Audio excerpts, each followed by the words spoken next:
അതിനർത്ഥം നിങ്ങളുടെ ഹീറോ തോറ്റെന്നാണോ? തോറ്റുപോയി.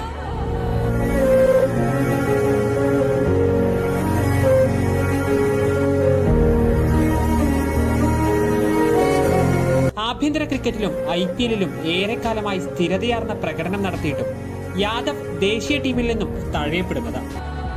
ഇപ്പൊ നിങ്ങളുടെ ഹീറോ എന്ത് ചെയ്യുന്നു? Will he give up? മുറിവേറ്റ സിംഹത്തിന്റെ ശ്വാസം ഗർജനത്തെക്കാൾ ഭയങ്കരമായിരുന്നു. സൂര്യകുമാർ യാദവ് 43 പന്തിൽ 3 സിക്സും 10 ഫോറുകൾ സഹിതം 79 റൺസോടെ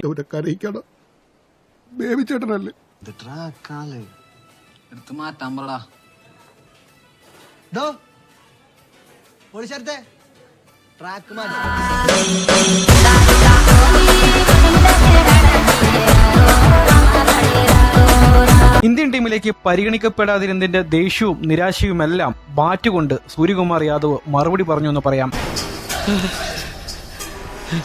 നീ സാധുവായി പോയി എന്ന് എന്റെ അമ്മ പറഞ്ഞപ്പോ എന്റെ ചങ്ക് തകർന്നുപോയി. ഇപ്പൊ എനിക്ക് സന്തോഷായി. എന്തായാലും രണ്ടും കൽപ്പിച്ചു തന്നെയായിരുന്നു സൂര്യകുമാർ യാദവ്. എന്റെ സഹോദരങ്ങളെ വിഷം കുത്തി നശിപ്പിക്കാൻ തുനിയുന്നവർ ആരായാലും അവരുടെ മേൽ അശനിപാതം പോലെ ഞാൻ പ്രഹരമേൽപ്പിക്കും.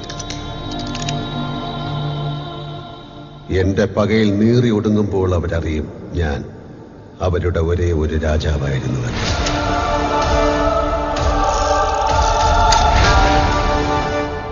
ഒരേ ഒരു രാജാവ്.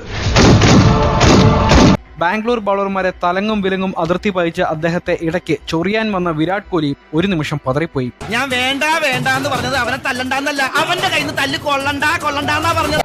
യാദവിനെ പുറത്താക്കാൻ കോഹ്ലി പഠിച്ച പണി 18 പയറ്റിട്ടും കഴിഞ്ഞില്ല. ഡെയ്ൻ സ്റ്റെയിനും യുസ്വേന്ദ്ര ചഹലും ക്രിസ് മോറിസും മുഹമ്മദ് സിറാജും എല്ലാം യാദവിന്റെ ബാറ്റിന്റെ ചൂട് ശരിക്കും അറിയുക തന്നെ ചെയ്തു.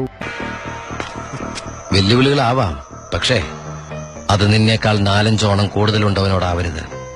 എന്തായാലും മുംബൈക്ക് പ്ലേ ഓഫ് ബർത്ത് ഉറപ്പാക്കിയിരിക്കുകയാണ് സൂര്യകുമാർ യാദവിന്റെ തകർപ്പൻ ഇന്നിംഗ്സ്. ഒരു ക്ലൂ മാത്രം തന്നിട്ടുണ്ടവൻ. അവന്റെ ബോഡിയിൽ ഓടുന്ന ബ്ലഡ് ആയിരിക്കില്ല, പ്രതികാരമായിരിക്കണം. നമ്മൾ എന്താണ് മനസ്സിലാക്കേണ്ടത്? തൊഴിലിനോടുള്ള ആത്മാർത്ഥത. നമ്മൾ ആഗ്രഹിക്കുന്ന എന്തും നമുക്ക് നേടാം. പറഞ്ഞത് മനസ്സിലായില്ല? അപ്പൊ ഞാൻ കുറച്ച് ടിപ്സ് തരട്ടെ. നീ ഒരു സ്റ്റാർ ആവും, പിന്നെ ഒരു നാറിയും വിശ്വസിക്കരുത്. ശരി, വരട്ടെ.